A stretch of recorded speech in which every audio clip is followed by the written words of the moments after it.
how does entity choice affect things like retirement contributions, payroll, hiring family members? Mm. How does that affect Yeah, that's a really things? good question. So, with an S-Corp, you you probably want to have a 401k.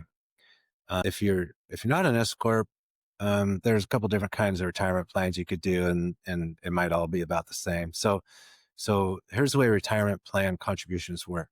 They are all they have limits for the amount you can contribute, and some of those limits are based on how much qualified income you have. So when you're a partnership or a sole proprietor creating self-employment income, it's all of your business profit.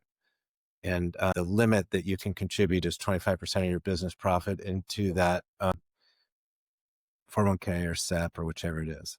And if it's a 401k, you can also contribute like your employee portion, even though it doesn't seem like you have an employee, but you're the employee in a self-employed business. So you can contribute 23,500 as employee plus 25% of your profits. Now with an S corp, those S corp earnings are not self-employment earnings for purposes of making those calculations. So with an S corp, you're an employee of your S corp, so you contribute 23,500 as an employee plus the amount that the employer contributes is just 25% of whatever your wages are. And so we contribute to, like an example is, say if your reasonable comp is, just to make the numbers kind of easy to calculate, say your reasonable comp is $40,000, 25% of that's 10,000. So as an employer, you could contribute 10,000 into your 401k, and you could, as the employer, and you could contribute 23,500 as the employee. So in that case, you can contribute 33,500.